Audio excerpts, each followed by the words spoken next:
Welcome pag-usab mga kaigsunan din sa ato ang midweek prayer meeting.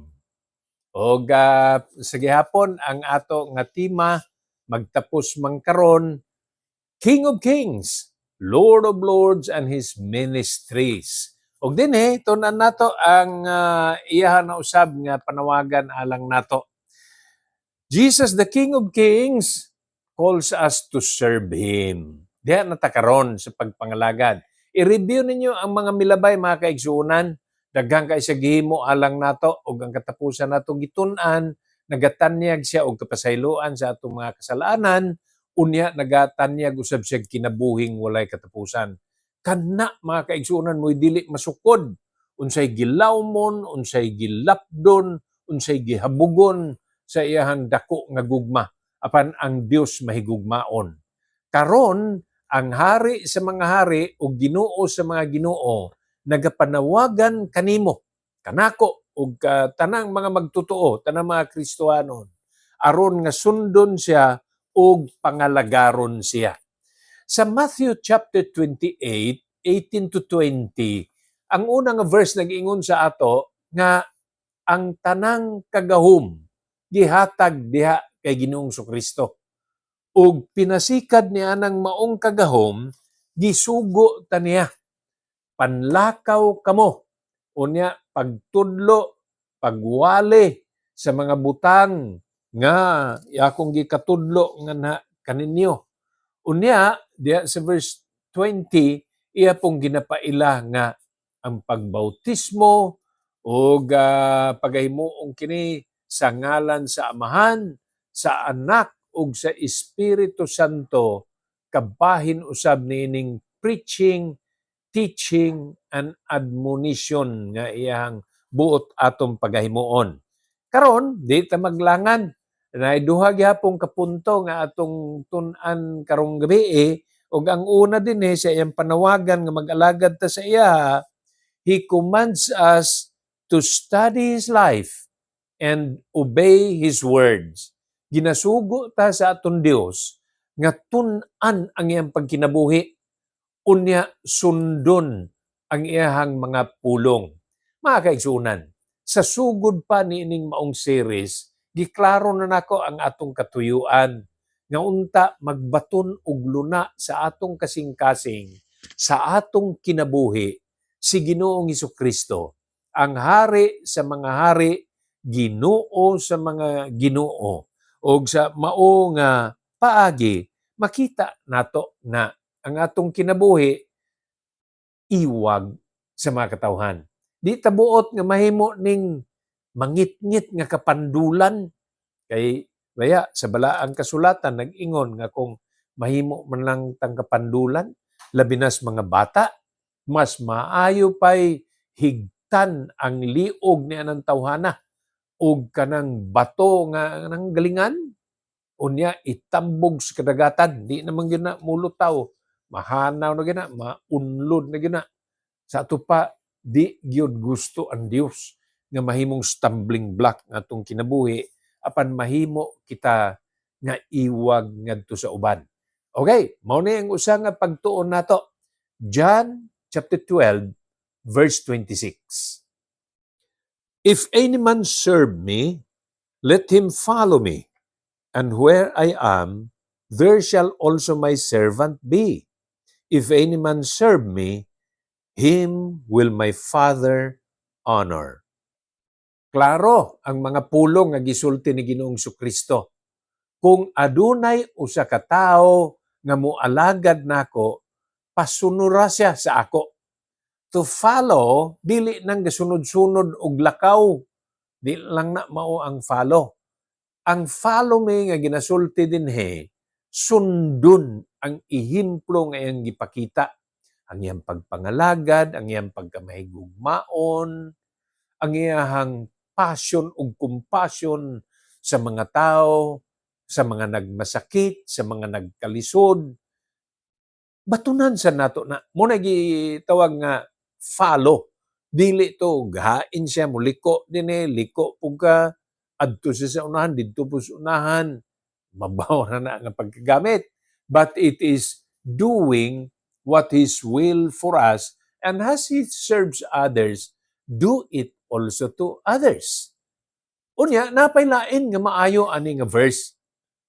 Kay dinhe, gisumpay pagyod, if any man serve me, him will my Father honor. Amin ninyo mga kaigsunan, sa dagang mga tao, ang pag-alagad sa Ginoo, hago ra. Muna sa ubang mga tao, dili tayo niya na, hago ra, kapoy ra. Muna ang ato, nga napuntay katungod nga mag-relax, napuntay katungod nga maghayahay, naabitaw. Apan timan ininyo nga bisan adunay mga panahon nga malisod, piot ang dalan o kaha mayunta ang atong panginabuhi, adunay kalisod. Pero unahon lang gihapon nimo ang atong Ginoo, ang Dios nga Amahan mupasidungog nimo. Pulong ni Ginoong Kristo. Kung naamoy ginatawag nga red letter edition nga Bible, kini atong gibasa sa John 12:26, nakasulat og pula. Ug nga pasabot niini, pulong ni Ginoong Kristo. Ang mga mualagad niya, musunod kaniya, ug kadtong mualagad niya, pasidunggan sa Amahan. Kung mudawat gani tagpasidungog sa tao, di ba lipay man kaayo tanang usa ka estudyante, pasidunggan na sa iyang magtutudlo, i-recommend na dunay ribbon, dunay certificate, dunay medal, dunay trophy. Makita nimo ang kalipay sa usa ka estudyante. Apan kana, gikan lang siya magtutudlo, rekomendado siya magtutudlo. Apan kung ang Dios mao ang mo pasidungog, katahom sa pagabation. Unya, kalipay nato nga dili lang kini ingon nga ordinaryo, apan pinasahi nga kalipay kay mismo ang Dios na pasidunggan siya sab nagpasidungog nga na nimo. Him that will serve me will my Father honor. Ingon na ang kamatuoran, mga kaigsunan. Ug usa niini nga mapasidunggan ang Dios, tun-an nato ang iyang mga pulong. Tun-an nato ang iyang mga kinaiyahan. Kung magisgot ta og kanang comparison, ayaw sa tao, igsuon. Ayaw ingon, mas maayo pa ko sa kauban akong young people, mas maayo pa ko sa mga kaubanan nako nga mga amahan, mas maayo gyud ko sa mga kaubanan namo sa women's organization. Kung gusto ka nga adunay kakumparahan, ang imong pagkinabuhi ikumpara nga na kay Ginoong Kristo. Ug makita nimo mao ni akong kuwang, mao ni ang angay nako nga i-improve, mao ni ang ako nga pagahimuon kay gipanaminan nimo ang atong manunubos nga si Ginoong Kristo. Kung tao ang imong panaminan, kung tao ang imong ikumparahan, kung mulabaw ka, manghinambog ka. Kung naa ka sa ubos, magbaton ka og self-pity adto kay Ginoong Kristo. Tun-i ang pulong. Tanaw ra gud, ang mga mag-uuma nagatuon sa panahon. Ang mga investor, ginatan-aw nila na ang business report. Maayo ba ka ni o daghang kay grisgo ni nga lugaraha, dinhi ko mo tukod og factory, di ba kuyaw ni, dili ba ni bahaunon nga lugar. They studied the place. Na sila ginatawag nga feasibility study. Ang mga farmers, they study. Bisan ang mga forecast, pag nag-ingon nga, musunod nga, 3 ngadto 5 ka bulan, musulod ang El Nino. Kana bang kuwang-kuwang ang ulan. Ang uban niya na mo plano na. Palabyon sa nato, una ta mananom, o kaha, mananom na tandaan kay sa suod sa 5 ka bulan, moabot ang El Nino. So they study the forecast, they study the climate, they study the weather. Yun na ang mga mag-uuma. Kung ila na nga pagahimuon, kung ang mga negosyante mo susi na sila feasibility study, is it not proper for us to study God's Word? Kinahanglanon yun nato mga kaigsunan. So, He wants us to serve Him and to honor Him by studying His life and then studying His words. Ikaduha, sa panawagan ni Jesus, ang hari sa mga hari o Ginoo sa mga Ginoo, nga ato siyang pangalagaron, buot niya nga mapakita nato ang atong pagkakristohanon ngadto sa mga katawhan. Be a strong witness or a testimony, a good testimony to people. John chapter 13, 34 and 35. A new commandment I give unto you, that ye love one another as I have loved you, that ye also love one another. By this shall all men know that ye are my disciples, if ye have loved one to another. Maunay mga kaigsunan ang mga pulong nga gisulti sa atong agalon. Ang pag-alagad kaniya, mupakita usab kita ug usa ka kinabuhi nga adunay pagmahal ug paghigugma ngadto sa atong isig katao. Unsaon man nato pagpakita nga nahigugma kita sa usa ka tawo? Sa daghang mga pamaagi mga kaigsunan. Simple ug daghang mga pamaagi. Pwedeng makita diha ang pagkamatinud-anon, ang dealing nato sa atong mga silingan, mga kaila, bisan sa matawag nato mga higala o kaparyentehan. Ato ng pagabantayan.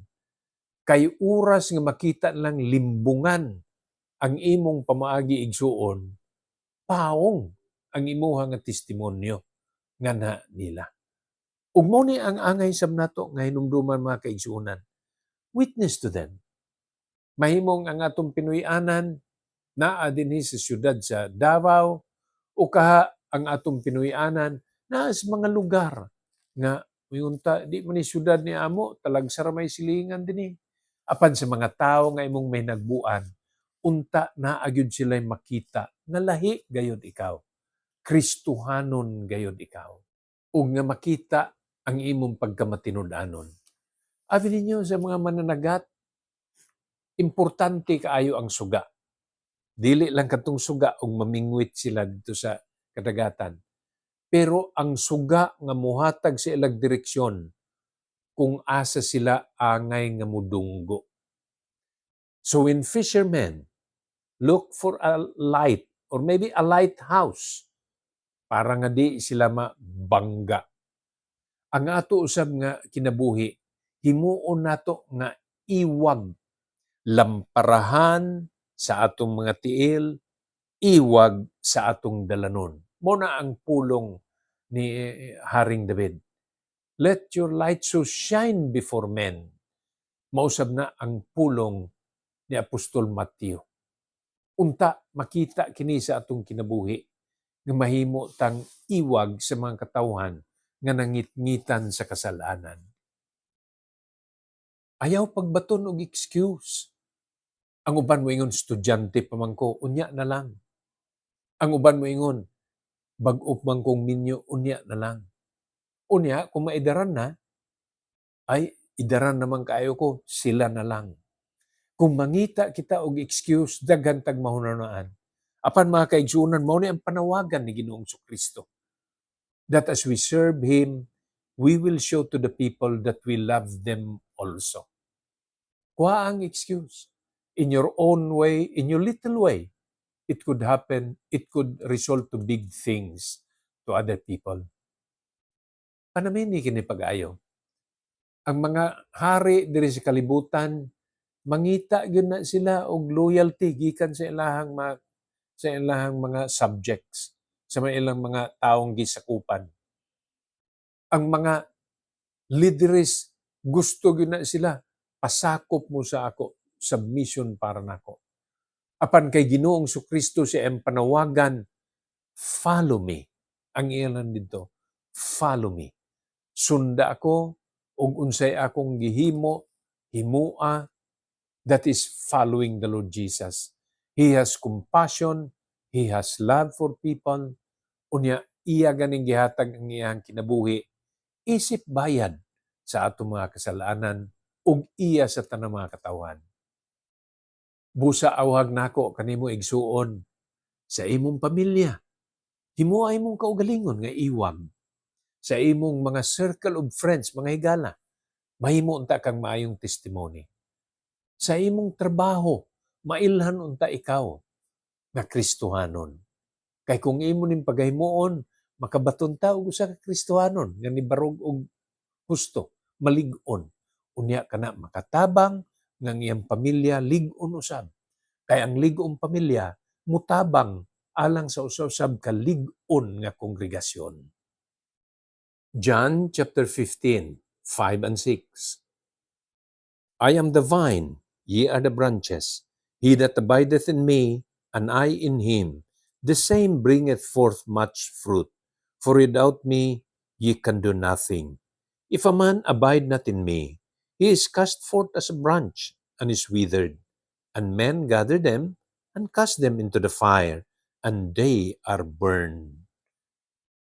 Unta, igsuon, pilion nimo ang matinumanon nga pagsunod sa atong agalon, sa atong Ginoong Hesukristo.